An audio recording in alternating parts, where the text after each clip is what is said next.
স্ত্রীকে মাইর দেন কারা কারা দেখি? মেজাজ খারাপ হলে বাড়িতে গিয়ে বউর সাথে চিল্লাচিল্লি করে, এমন পুরুষ কি আছে? বাজারে কারোর সাথে হইসই হয়েছে, উনি বাড়িতে গিয়ে স্ত্রীরে মারে, মনে হয়েছে কি যেন পাইস, স্ত্রীকে মাইর দেয়। আল্লাহ রাসূল নিষেধ করেছেন, এ কাজ করা যাবে না, স্ত্রীকে মারা যাবে না। সে আপনার সহযোদ্ধা, সহধর্মিনী, আপনার সে সঙ্গী, অতএব তার উপরে কোনো প্রহার করা যাবে না। রাগ নিয়ন্ত্রণ করতে হবে, যত মেজাজ খারাপ হোক না কেন। তো রাগের নিয়ন্ত্রণের ফর্মুলাগুলো আমরা বলে দেব। মাঝে মধ্যে এমন হয় রাগ এত পরিমাণে উঠে যায় স্ট্রোক করে ফেলে, রাগের কারণে হার্ট অ্যাটাক করে ফেলে, মানে মেজাজ নিজেকে ঠিক রাখতে না পারে, কি যে করবে দিশা না পেয়ে হার্ট অ্যাটাক করে পড়ে যাচ্ছে, স্ট্রোক করে ফেলেছে। এমনও হয়, আমরা পত্রিকায় পাই, রাগ নিয়ন্ত্রণ না করে স্ট্রোক করেছে, নিয়ন্ত্রণ হারিয়ে ফেলেছে। মাঝে মধ্যে এমন হয় যে রাগ উঠলে কি যে করবে, সামনে কি আছে, কি বলবে, কি কবে, সে তার কি হয়, এগুলো কোনো সেন্স ঠিক থাকে না। এটা কি করা যাবে? প্রিয় ইমানদার ভাইয়েরা আমার, আল্লাহ তাআলা বলছেন যে ইমানদারের 2 নম্বর বৈশিষ্ট্য হলো রাগ করা যাবে না, রাগ নিয়ন্ত্রণ করতে হবে। নবী করিম সাল্লাল্লাহু আলাইহি ওয়াসাল্লাম কখনো রাখতেন না।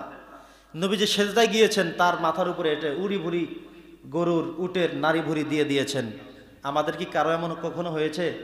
আচ্ছা, নামাজ পড়তে আসছেন, নামাজের মধ্যে আপনাকে মারছে, এমন কি কেউ আসেন? নামাজ পড়তে ঢুকছেন, ঘাট ধাক্কা দিয়ে বের করে দিস, এমন কি হয়েছে? হয়নি কারো আমাদের। নবীজিকে এগুলো করেছেন? কই, নবীজি কিচ্ছু করেন নাই, ধৈর্য ধারণ করেছেন। কি করেছেন? কারণ তিনি নিজেকে সবসময় নিয়ন্ত্রণ করতেন। যদি কেউ তাকে কষ্ট দিত ব্যক্তিগত কারণে, তিনি সেটা নিয়ে রাখতেন না, কষ্ট পেতেন না, জেদ করতেন না, উল্টো ধমক দিতেন না। তিনি তায়েফের জমিনে গিয়েছিলেন ইসলাম প্রচার করতে, জায়গা জমি দখলের জন্য না, প্রচার করা শুরু তো মায়ের শুরু। রক্ত কি বের হয়েছে না হয় নাই? আমরা কতজন এমন মায়ের খেয়েছি চিন্তা করে দেখেন তো। যে হুজুর ইসলামের দাওয়াত দিতে গিয়েছিলাম, ইসলামিক দলের পক্ষ থেকে মায়ের দিয়েছে, রক্তাক্ত হতে হয়েছে, গালি দিয়েছে, দেখেন তো এমন হয়েছে কিনা। নবীজি তো কত কিছুই করলেন, আমাদের কার হয়েছে এমন?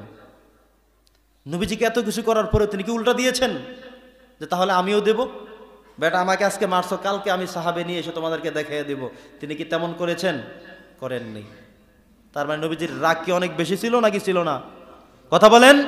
ওয়াল কাযিমিনাল গায়জ, রাগ নিয়ন্ত্রণের শক্তি থাকা লাগবে। নবী করিম সাল্লাল্লাহু আলাইহি সাল্লাম শরীয়তের জায়গায় অটুট ছিলেন।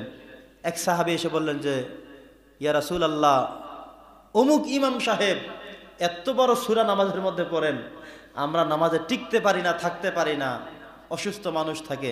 নবীজি খুব ক্ষিপ্ত হয়ে গেলেন যে শরীয়তের জায়গায় এই মানদণ্ডে এসে চালাকি করতে দেয়া যাবে না। তিনি খুব রাগান্বিত হয়ে ডেকে নিলেন, তাকে বলেন যে আজকে থেকে নামাজ পড়বা ব্যালেন্স তৈরি করে। তুমি বিশাল সূরা মুখস্থ পারো, এই জন্য পড়তেই থাকবা। তোমার পিছনের মুসল্লি কেউ মুসাফির থাকতে পারে, গাড়ি দাঁড়িয়েছে, নামাজ পড়ে চলে যাবে, আপনি বিশাল এক সূরা শুরু করে দিয়েছেন। মুসাফির থাকতে পারে না, অসুস্থ মানুষ থাকতে পারে না, তাহলে বিভিন্ন শ্রেণী পেশা হিসেব করে আপনাকে নামাজের সূরা নিতে হবে। আপনি হাফেজ সাহেব, বড় হুজুর, অনেক বড় সূরা পারেন, এটা দেখাবার জায়গায় এখানে না। নফল নামাজে দাঁড়ায় পারলে পুরো কোরআন শরীফ পড়া ফেলেন, কোনো সমস্যা নাই। নবীজি তাকে রাগ করে দিলেন, ঠিক হয়ে গেল। বনু মাখজুমিয়া গোত্রের এক মহিলা চুরি করছে, এখন নবীজিকে বলবে যে হুজুর তাকে ক্ষমা করে দেন। এই চিন্তা কেউ সবাই করতেছে যে অনেক সম্ভ্রান্ত ফ্যামিলির মহিলা, নবীজিকে বলা উচিত তিনি যেন তাকে মাফ করে দেন। এখন উসামা রাদিয়াল্লাহু তাআলা আনহু এসে সাহস করে বলে যে ইয়া রাসূলুল্লাহ, এই যে মহিলা দেখছেন চুরি করছে, অনেক সম্ভ্রান্ত ফ্যামিলির, হয়তো ভুলে চুরি করছে, তাকে ক্ষমা করে দেন। নবীজি তো প্রচুর রাগ করে গেলেন, প্রচন্ড রেগে গেলেন, বললেন লাউ সারাকাত ফাতিমাতা বিনতে মুহাম্মাদিন সাল্লাল্লাহু আলাইহি সাল্লাম লাকাতাতা ইয়াদাহা, আমার কন্যা ফাতেমাও যদি চুরি করে আমি তার দুটি হাত কেটে খণ্ড বিখণ্ড করে দেব। সুবহানাল্লাহ। ইসলামী শরীয়ত, এটা ইসলামিক আইন, ইসলামিক ল, উল্টাপাল্টা করার কোনো সুযোগ নেই। যেখানে ইসলাম সেখানে ছাড় দেওয়ার কোনো সুযোগ আছে নাই।